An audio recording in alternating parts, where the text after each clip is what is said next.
Assalamualaikum warahmatullahi wabarakatuh. Alhamdulillahi tayyiban mubarakan fih kama yuhibbu rabbuna wa yarda. Ashhadu an la ilaha illallah wahdahu la syarika lah wa ashhadu anna Muhammadan abduhu wa rasuluh. Ya ayyuhalladzina amanu taqullaha haqqa tuqatih wa la tamutunna illa wa antum muslimun. Ya ayyuhan nasu taqu rabbakumul ladzi khalaqakum min nafsin wahidah wa khalaqa minha zawjaha wa bassa minhuma rijalan katsiran wa nisaa'a. Wattaqullaha alladzi tasaaluna bihi wal arham innallaha kana 'alaikum raqiba. Ya ayyuhalladzina amanu taqullaha wa qulu qawlan sadida yuslih lakum a'malakum wa yaghfir lakum dhunubakum wa man yuti'illaha wa rasulahu faqad faza fawzan 'azima. Wa qala nabiyyu sallallahu alaihi wasallam, man yuridillahu bihi khairan yufaqihu fid-din. Wa qala aidan innallaha yubghidu kulla 'alimin bid-dunya jahilin bil akhirati. Jamaah salat maghrib Masjid Al-Mukhlisin rahimani wa rahimakumullah. Alhamdulillah Allah pertemukan kita kembali dalam kajian rutin membahas topik tentang pokok-pokok akidah, pokok-pokok sunnah, dengan judul kitab Syarh Usuli Sunnah lil Imam Ahmad bin Hanbal wahpena dari Asy-Syaikh Abdul Aziz Ar-Razihi hafizahullahu taala. Salawat serta salam semoga tercurah limpahkan kepada Nabi besar Nabi Muhammad, kepada keluarganya, kepada para sahabatnya dan umatnya yang senantiasa mengikuti manhajnya, mengikuti tata cara beragamanya sampai hari kiamat nanti. Dan semoga Allah berkenan pada malam hari ini menurunkan ilmunya melalui wasilah kitab ini, sehingga kita bisa mempraktekannya, mengamalkannya, dan menjadikan bekal untuk menghadapnya kelak. Qala al-muallifu Syekh Abdul Aziz Ar-Razihi hafizahullah ta'ala, wa majiyatu suhbati khasatun bis sahabati. Kemuliaan sahabat, kedudukan sahabat itu memiliki kekhususan tersendiri. La yalhaquhum man ba'dahum minat tabi'ina wal a'immati. Tidak ada seorang pun manusia setelah mereka, baik dari generasi terbaik setelah sahabat yaitu tabi'in, dan juga para imam ahlu sunnah wal jamaah lainnya. Tidak ada yang bisa menyamai kedudukan seorang sahabat Nabi.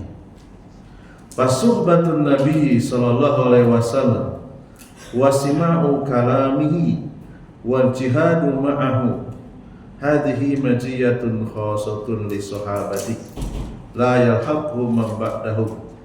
Karena mereka adalah murid langsung, murid Nabi langsung, mendengar hadis Nabi secara langsung, ikut berjihad dengan beliau, sehingga wajar mereka memiliki keutamaan yang khusus yang tidak bisa disamai oleh manusia-manusia setelah mereka.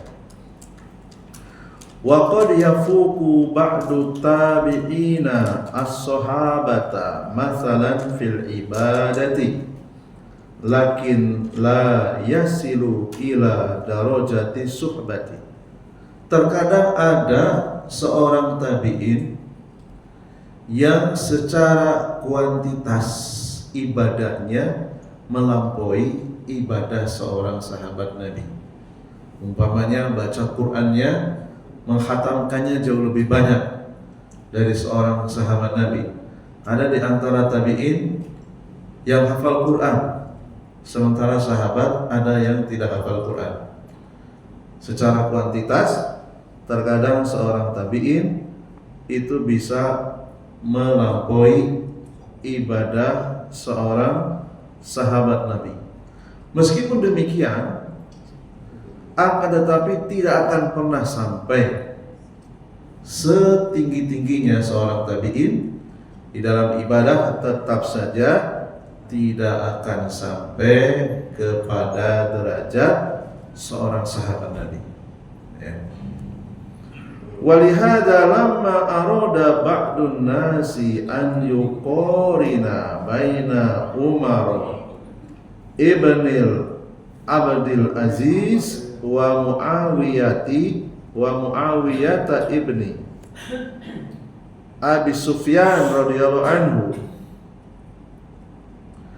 Oleh karena itu ada sebagian manusia yang mencoba mensejajarkan seorang tabi'in yang mulia yang bernama Umar bin Abdul Aziz, mensejajarkan dengan Muawiyah bin Abi Sufyan, seorang sahabat Rasul. Umar bin Abdul Aziz ma'rufun adluhu wa wara'uhu. Umar bin Abdul Aziz seorang tabi'in sekaligus khalifah yang terkenal sifat adil dan waroknya. Adil itu maknanya menurut para ulama hadis, ya, makna adil itu adalah an yakuna musliman wa balighun wa aqilan wa saliman min asbabil fiski wa khawarimil muru'ati. Adil itu harus selamat. Selain muslim, berakal, dewasa, dia harus selamat dari sebab-sebab melakukan perbuatan fasik, selamat dari perbuatan dosa besar, baik itu maksiat ataupun perkara bid'ah. Yang kedua, dia selamat dari adab atau akhlak yang tercela. Jadi kalau ada orang yang membawakan hadis, ternyata track recordnya dia pernah mencuri, tidak bisa diambil hadisnya. Pernah merampas tanah orang lain, tidak bisa diambil hadisnya. Berarti tidak termasuk adil. Atau dia berbuat cabul umpamanya, mohon maaf ya, kepada lawan jenis, maka tidak bisa diambil ilmu hadisnya. Ya. Karena itu syarat ketat, ya, selamat dari perbuatan maksiat. Ya. Kalau dia tercatat pernah mabuk, nggak bisa diambil. Pernah berzina, ya, ketat sekali, ya, adil menurut para ulama hadis. Di antaranya yang dikatakan oleh seorang ulama hadis, Ibnu Shalah, dalam kitabnya Ulumul Hadis, ya. Umar bin Abdul Aziz ini terkenal orang yang adil, orang yang waro. Apa itu waro? Waro itu sangat berhati-hati, bukan hanya dalam perkara yang haram, perkara yang mubah saja beliau khawatir jatuh kepada berlebih-lebihan. Beliau kalau ada datang tamunya tamu pribadi, beliau tidak mau menggunakan lentera di malam hari karena minyak yang digunakan milik negara. Kalau urusan pribadi beliau tidak menggunakan lentera. Bertamu, menerima tamu dalam keadaan gelap. Saking waroknya, termasuk perhiasan istrinya itu diserahkan kepada negara. Ada orang yang mencoba mensejajarkan Umar bin Abdul Aziz dengan sahabat yang mulia Muawiyah bin Abi Sufyan, seorang sahabat Nabi yang mulia, penulis wahyu. Muawiyah itu salah seorang penulis wahyu. Qala ba'du ahli ilmi, sebagian ulama membantahnya, gak boleh mensejajarkan tabi'in dengan sahabat Nabi. Sebagian para ulama mengatakan al-gubaru alladzi dakhala fi anfihi Muawiyata fi jihadihi ma'an Nabi sallallahu alaihi wasallam ya'dilu biwara'i Umar ibni Abdul Aziz. Satu butir debu itu ukurannya berapa? Kecil sekali. Kita aja mau menimbang susah. Debu itu kan terbang ya, saking ringannya. Satu butir debu yang masuk ke dalam hidungnya sahabat yang mulia Muawiyah bin Abi Sufyan ketika dia ikut berjihad bersama Nabi. Kita tahu ketika jihad itu menggunakan kendaraan kuda, unta atau jalan kaki, pasti berhamburan pasir. Satu butir debu yang masuk ke hidungnya Muawiyah bin Abi Sufyan itu baru setara dengan sifat waroknya Umar bin Abdul Aziz. Sementara Muawiyah berapa kali ikut berjihad dengan Rasulullah, baru sekali itu baru setara satu butir debunya. Ya, berarti tidak akan mungkin seorang tabi'in menyamai kedudukan derajat seorang sahabat Nabi. Walidzalika, oleh karena itu as-sahabatu kulluhum udulun. Oleh karena itu para sahabat disepakati oleh semua ulama ahlul hadis kecuali Syiah, mereka semua dianggap adil. Ya, para sahabat itu adil. Ya. Fala yambagi al-bahsu fi adalatihim, tidak perlu lagi dicek kredibilitasnya, tidak perlu lagi, sudah dianggap soleh, gitu ya. Jauh dari kefasikan. Amma man ba'dahum fala budda minal bahsi an adalatihim. Adapun manusia-manusia setelah mereka wajib untuk di cross check kredibilitasnya, sikap adilnya. Adil menurut pengertian ulama hadis, bukan adil dalam arti umum. Adil itu meletakkan sesuatu pada tempatnya, itu secara umum. Tapi adil yang dimaksud, kata Imam Ibnu Salah, yaitu saliman min asbabil fisqi wa khawarimil muru'ati, selamat dari perbuatan fasik dan selamat dari akhlak yang buruk. Jadi kalau ada orang yang dikenal dia berdusta dan tidak mau bertobat, tidak boleh diambil ilmunya menurut ulama ahli hadis. Di zaman Al-Imam Bukhari rahimahullah ta'ala, itu ada orang yang hafalannya lebih hebat dari Al-Imam Bukhari, tetapi para ulama tidak mengambil ilmu darinya karena belum bertobat dari mabuk.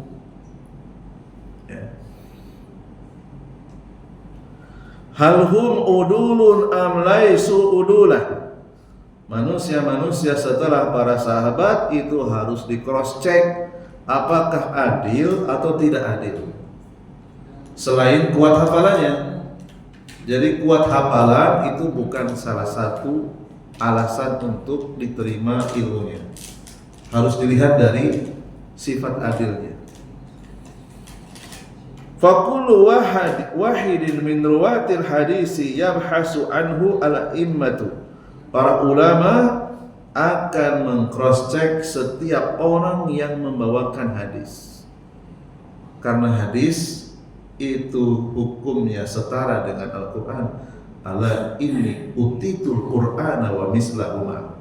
Aku diutus membawa Al-Quran dan yang semisalnya, yaitu hadis. Tidak sembarangan.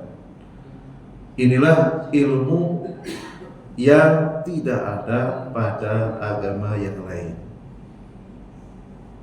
Hadis Rasulullah itu bisa di cross check sampai ke Rasulullah atau tidak, yang membawakan adil atau tidak.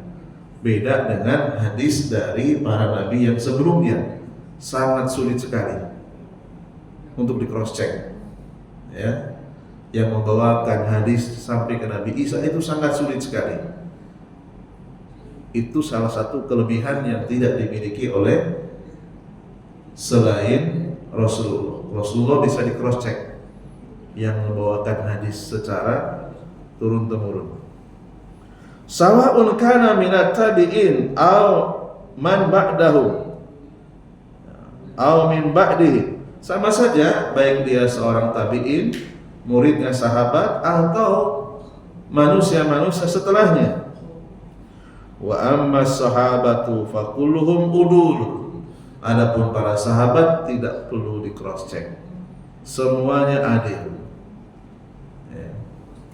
La yubhasu anhum radhiyallahu anhum wa ardahu. Tidak perlu diperiksa, Allah telah ridho kepada mereka. Kemudian ada masalah, ada pertanyaan. Idza takhallala hayatas sahabi riddatun fahal yu'tabaru sahabiyyan. Bagaimana jika ada kasus seorang sahabat pernah murtad, akan tetapi dia taubat sebelum wafat? Ya. Al-jawabu, maka jawabannya, idza mata 'alal islami fa innaha la tadurru hadhihi riddatu. Jika dia wafat di atas Islam, artinya bertobat, maka kemurtadan yang pernah ia alami tidak membahayakannya. Dia tetap seorang sahabat. Yang namanya manusia, ya, keimanan itu bisa naik, bisa turun, bahkan bisa sampai murtad. Ya. Namun kalau dia bertobat, maka kembali lagi keislamannya, kembali lagi status sahabatnya. Ya. Apakah ada? Ada, cuman saya lupa namanya. Tidak banyak, sedikit. Ya. Wa kadzalika al-insanu idza takhallala 'amalahu riddatun summa taba wa mata 'alal islami la yabtulu 'amaluhu bal yahruzuhu bitaubatihi. Demikian juga manusia secara umum, jika pernah mengalami kemurtadan, murtad masuk Islam, murtad lagi masuk Islam lagi, misalnya seperti itu, ya. Namun sebelum wafat dia sudah bertobat, mati di atas Islam, maka amalannya kembali lagi. Ya, amalannya kembali lagi, terlindungi dengan tobatnya. Itulah kemahamurahan Allah SWT. Ketika kita bertobat, amalan-amalan kita itu bisa kembali lagi. Makanya di antara kemurahan Allah SWT, orang-orang yang dahulu sebelum masuk Islam pernah berbuat baik kepada sesama manusia. Ketika dia masuk Islam, maka malaikat yang menjadi notulen, pencatat amal kebaikan, itu dimasukkan ke buku yang baru. Dulu waktu dia masih kafir, tidak dianggap sebagai amal soleh. Namun setelah dia mengucapkan 2 kalimat syahadat, amalan kebaikan yang pernah dia lakukan kepada sesama manusia itu dimasukkan. Ya. Itu salah satu kelebihan kemurahan Allah SWT bagi orang yang masuk Islam.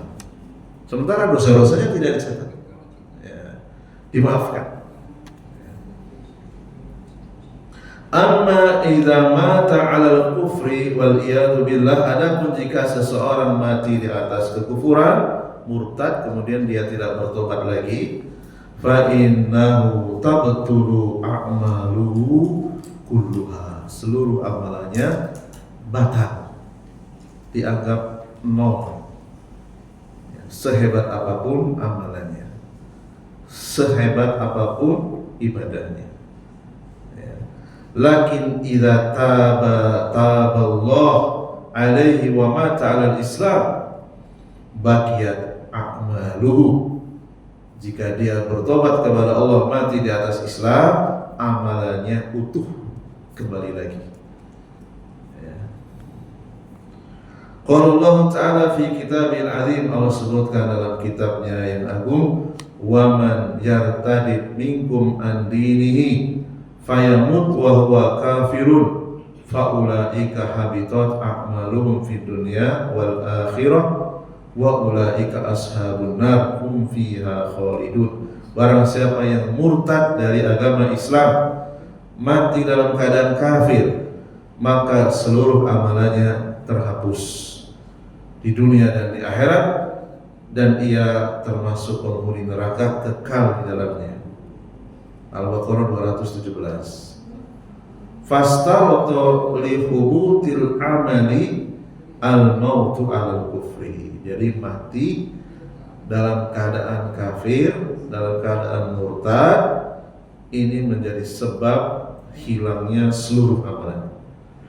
Allah sebutkan lagi dalam surat Al-Maidah ayat yang kelima, wa may yakfur bil iman, barang siapa yang kafir setelah beriman, maksudnya adalah murtad, faqad habita amaluhu, maka amalannya terhapus, wa huwa fil akhirati minal khasirin, di akhirat dia akan termasuk orang-orang yang rugi.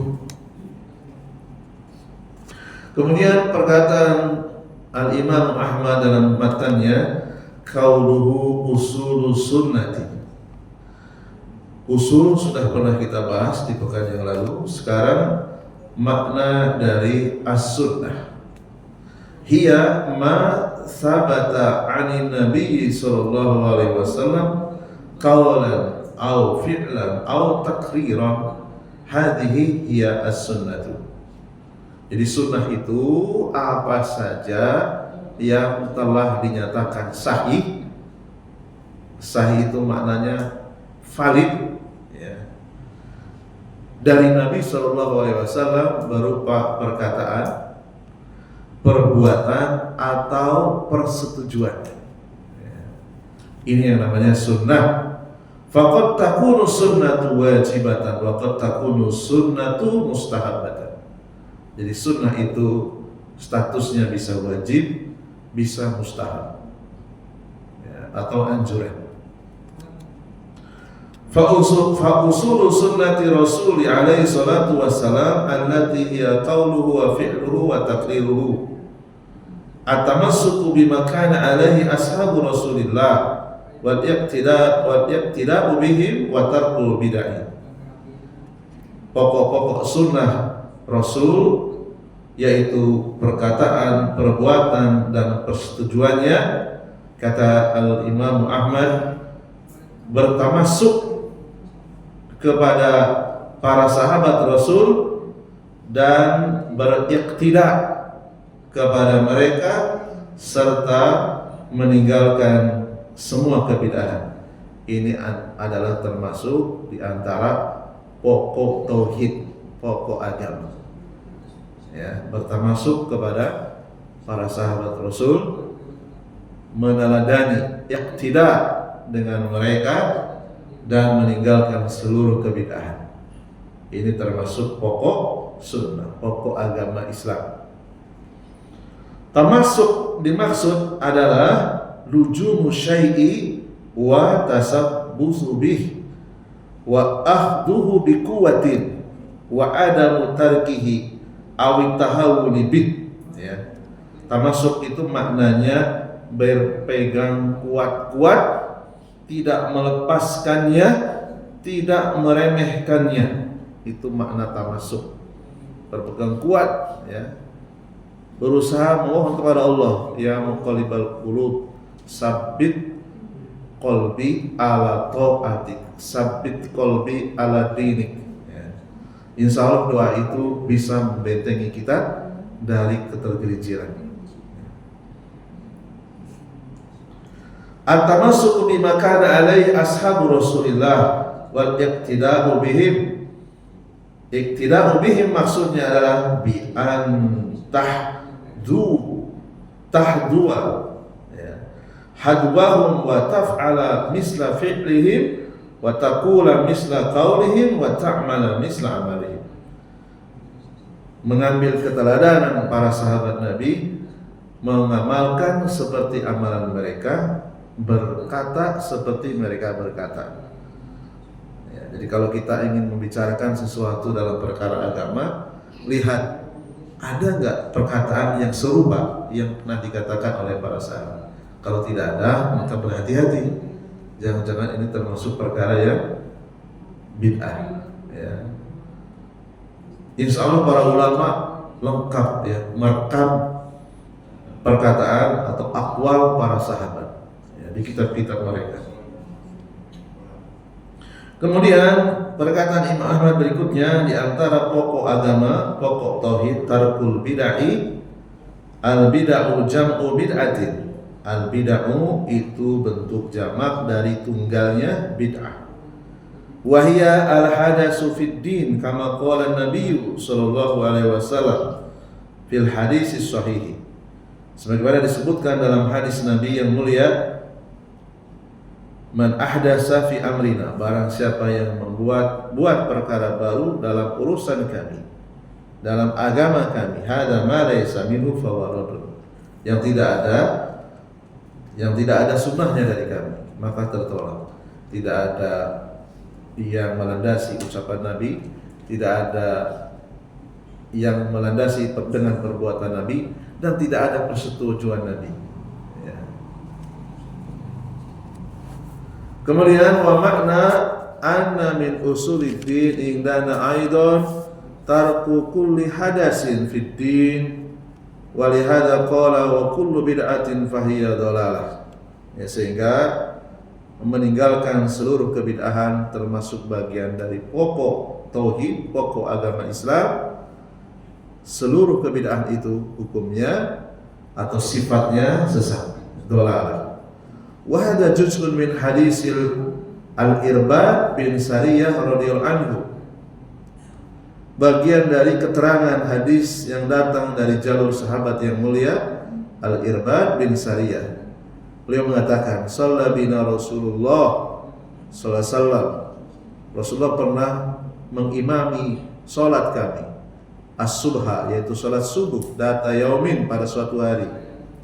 Summa aqbala alaina fawa'adona mau'idatan balighatan. Kemudian beliau memutar badannya menghadap para makmum, memberikan nasihat yang sangat menyentuh. Zarafat minha al-uyunu, sampai mata-mata kami bercucuran air mata. Wajilat minha al-qulubu, hati kami bergetar. Faqala qailun, di antara kami ada yang mengatakan, ya Rasulullah, wahai Rasul, ka'anna hadhihi mau'idatun maudi'un fa'ausana, seakan-akan engkau memberikan wasiat perpisahan, berikanlah wasiat kepada kami. Famada ta'hadu ilaina, pesan apa yang engkau sampaikan kepada kami, seakan-akan ini adalah perpisahan. Ya. Kemudian Rasul mengatakan, usikum bitaqwallah, aku wasiatkan kepada kalian untuk takut kepada Allah, untuk bertakwa kepada Allah, yaitu alzamu taqwallah, taqwallahi khasyatahu wa khaufahu wa muraqabatahu. Ya, taqwallah maksudnya adalah takut kepada Allah dan mendekat kepada Allah.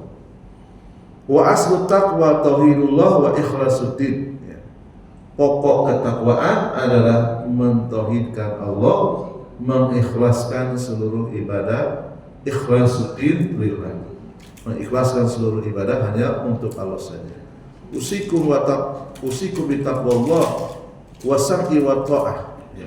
Aku wasiatkan kepada kalian untuk bertakwa kepada Allah, tetap mendengar dan tetap taat. Maksudnya adalah as-sam'u wa ta'atu li wulatil umur, ya, untuk tetap mendengar dan taat kepada pemerintah, entah itu raja atau presiden yang muslim. Wa in abdan habasya, walaupun sebelum menjadi raja atau presiden dia adalah hamba sahaya dari Ethiopia. Wa in amara fa'alaikum, wa in amara alaikum abdun habasi, ya, walaupun yang menjadi raja, yang menjadi presiden kalian adalah hamba dari Ethiopia. Jadi secara fikih hamba itu tidak boleh menjadi raja atau presiden. Sama sekarang, sebenarnya menurut syariat Islam berdosa hukumnya menjadi presiden selain melalui musyawarah dan melalui penunjukan langsung. Tetapi kalau sudah jadi, hukumnya berlaku. Kita harus tetap taat dan mendengar. Sebagaimana perkataan Nabi, wa in amaru alaikum abdun habasyun.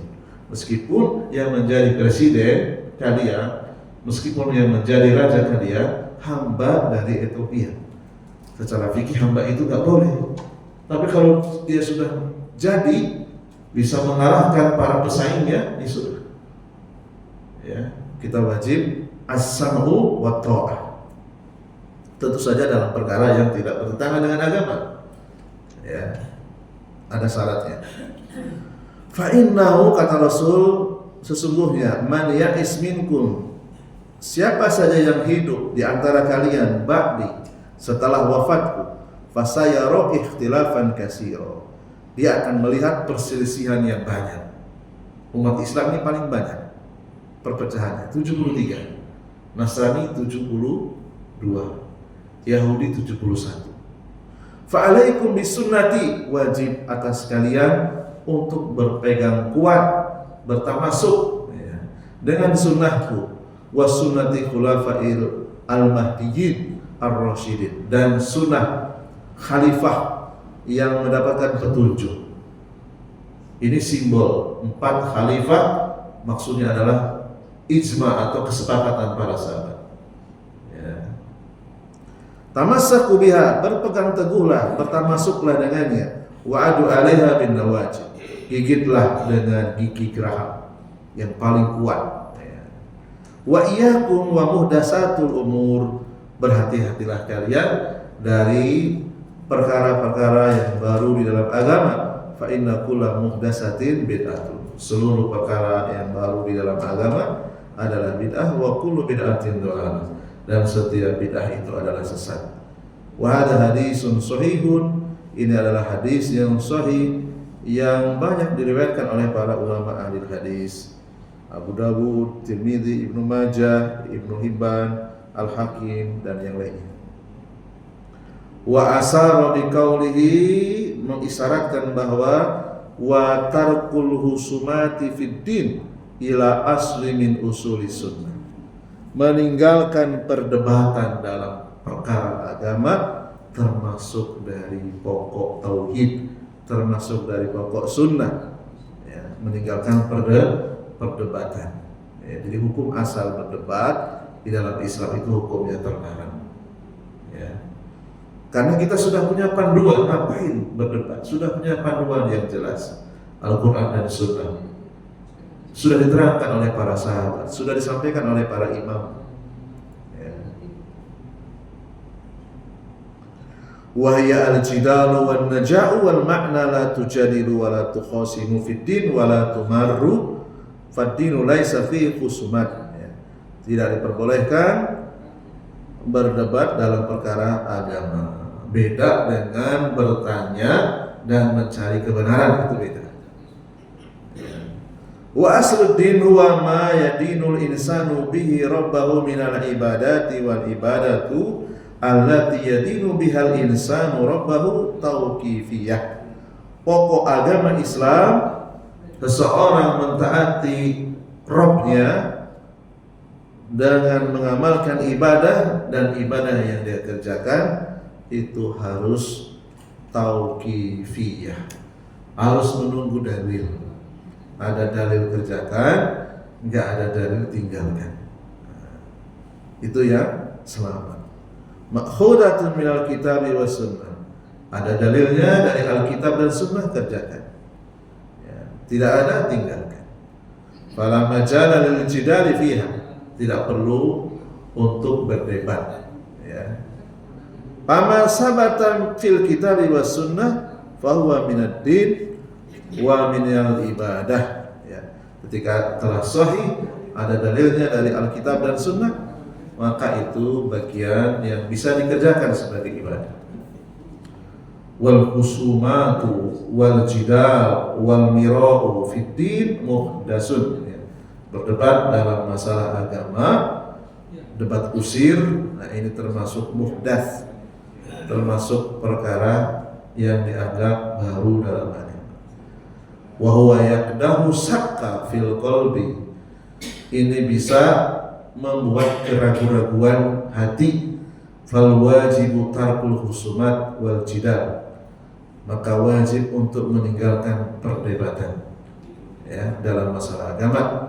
Beda perdebatan dalam masalah dunia, silakan berdebat tentang sains nggak apa, berdebat tentang ilmu fisika nggak masalah ya.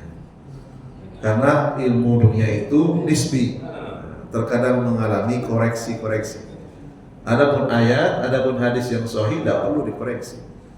Sudah nyatakan valid, hadis yang sahih sudah. Ya. Fa idza takhasama an-nasu wa tanajahu fa inna hadha nijaa yuraddu ila kitabillah wa sunnati rasulih. Jika manusia berselisih pendapat di dalam masalah agama, maka kembalikanlah kepada Al-Quran dan hadis yang makbulah. Insya Allah selesai. Masalahnya terkadang kita gengsi. Ya, saya pernah berselisih dengan beberapa orang. Ya, ketika diajak untuk kembali kepada Alkitab dan Sunnah nggak mau. Ya, padahal mereka mengaku ahlu sunnah, mengaku salafiyun. Ketika diajak kembali kepada Alkitab dan Sunnah, gengsi, takut disalahkan. Ya, sampai sekarang nggak mau kembali. Ya. Jadi ada sebuah ungkapan al-ibratu bil haqa'iq, yang dinilai itu adalah hakikatnya, bukan pengakuannya. Pengakuan semua orang bisa. Saya pengikut sahabat, saya pengikut salafus saleh.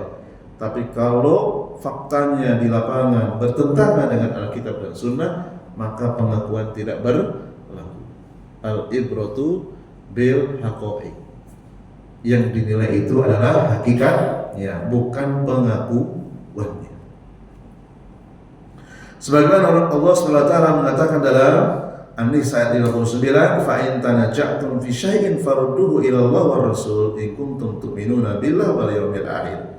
Jika kalian berselisih pendapat dalam perkara agama, kembalikanlah kepada Allah dan Rasulnya jika kalian beriman kepada Allah dan hari akhir. An-Nisa ayat 59. Wa hina idin tajuru al-husumat, jika masing-masing kedua belah pihak tidak malu untuk disalahkan dan tidak malu untuk dibenarkan, kembali kepada Alkitab dan Sunnah, selesai perselisihan. Kadang kita menunda-nunda, nggak mau, malu, gengsi, takut disalahkan, akhirnya nggak pernah selesai. Ya. Birraddi hadhil husumat wa hadha nija'u ila Allah wa ila Rasul.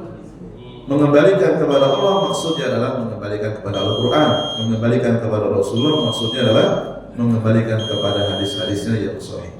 Demikian apa yang bisa kita bacakan. Subhanallah wa bihamdika, asyhadu an la ilaha illa anta, astaghfiruka wa atubu ilaik. Assalamualaikum warahmatullahi wabarakatuh.